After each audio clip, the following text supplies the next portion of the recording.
writers living in Europe.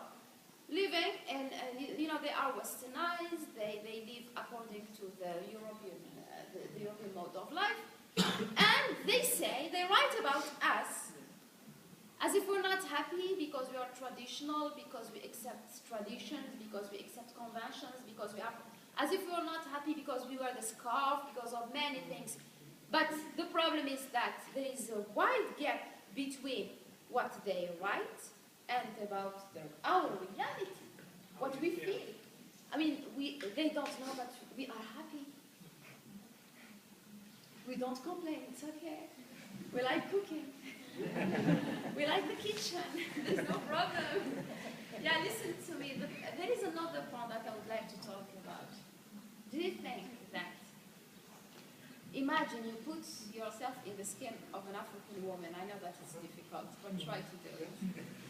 What would that African woman say about Ngugi's representation? The first, the second, and the militant woman. And let me tell you something else. Being traditional doesn't mean not being militant. Think about our martyrs in Algeria. Bien sûr, so this doesn't mean that you should think about it. Okay, now I'm going to say good things. I did like reading the work because I know the students very well. I know, especially at FR, because at FR you are a teacher with us. And I know both of you, you have always been serious, motivated, very creative. I saw you as students, I saw you as writers of plays, I saw you as actors, I saw you as teachers. So I have no doubts that your work is very, very good, very ambitious. The presentation was excellent, the body language masters 100%. I'm very, very proud for having been your teacher. And today, the president of this, I'm happy for being ready, from the bottom of my heart, ready. Thank you.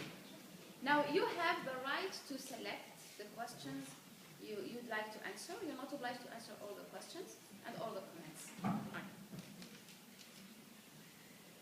Okay, first dealing with Wittloch Chart. Okay? Talking about this era, the post-colonial era. Okay? This novel was written in 1964.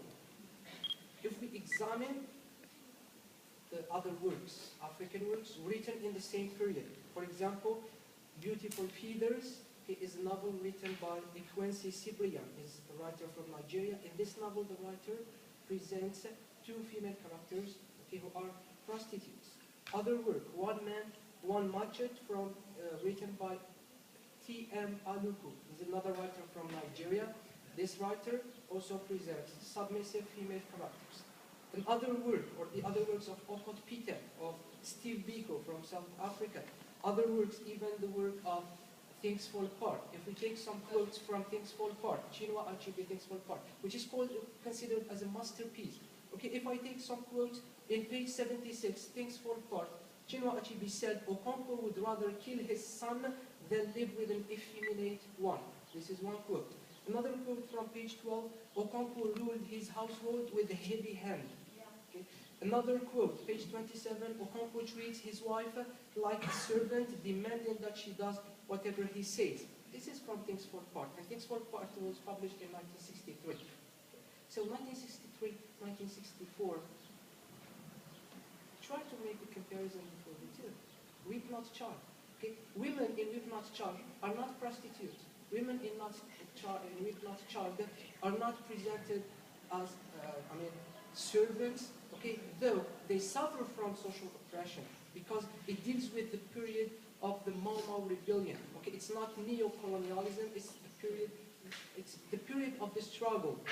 So I think the representation of women in Wittloch Chart, or let's say Ngugi wa Thiong'o, was not really feminist in that novel, and I mentioned this because he was not aware about this feminist, and that's what I meant by the momentous feminist awareness, and that's what I said. And this is, by the way, this is the idea of the critic Elik Bowman. She said that feminist reading of Wittloch Chart is misleading because of the momentous feminist awareness. So the momentous feminist awareness we have, even in European literature and African literature, didn't exist in fact, in African literature at that time, when we should never forget that African literature is a committed literature, or the novels of Ngugi wa Thiong'o and the others are what's called the Bildungsroman, or the novels of education.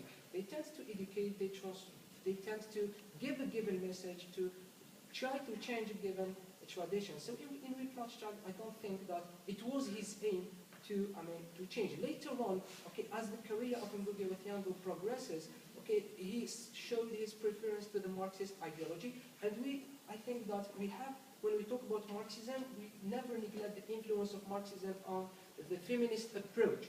Marxism is considered as a social, Marxism is a social economic system, and feminism is a socio-political movement. So what we have is that both the system and the movement have different needs. Okay, they both have different needs. So what happens is that Marxism as a system satisfies the needs of feminism as a movement. Okay, that's why later on we had as a sub-theory or in literary criticism, okay, Marxist feminism. It's kind of combination between the two that the latter tends to discuss, the works, okay, and show, okay, how capitalism, gives, or let's say downgrades the status of the African woman. I think this, or the last chapter in Devil on the Cross and Petals of Blood, we dealt with, or let's say we analyzed these two works from a Marxist feminist point of view. So the point is that We Ploughed Child, first of all, is, or let's say we cannot be, let's say, or we cannot have good results, okay, concerning, the analysis of We Ploughed Child. We cannot have good results when we analyze this novel from feminist point of view, not like Devil on the Cross and Petals of Blood, simply because I said, okay, after being influenced with the Marxist theory in Ngugi wa Thiong'o, as I said, Marxism as a system satisfies the needs of feminism as a movement. So after doing so, Ngugi wa Thiong'o tried to portray whether I believe that he did it consciously, because in his detailed writer's diary, the diary he wrote when he was in prison, he stated it clearly when he said, I would create an image of strong women. This is, it's in his detailed writer's diary, page 10. He stated it clearly. Yeah? That's the difference between Things Fall Apart, for example, by Achebe and Ngugi wa Thiong'o. Achebe was portraying, so it's real that men was the patriarchal society where men was ruling. So when we said that Okonkwo wants to lead his house with an iron hand, that's portraying, he's not creating. He's just saying the society how it is. Whereas Ngugi, he's not portraying, he's creating a new image. That's what he is stating. That's different. Maybe it's kind of utopian. Yeah. That's the point.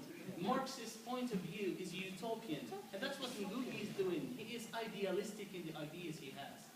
Well, in fact, in We Ploughed Child, we stick to We Ploughed Child. In We Ploughed Child, this period deals with the period of the Mau Mau rebellion.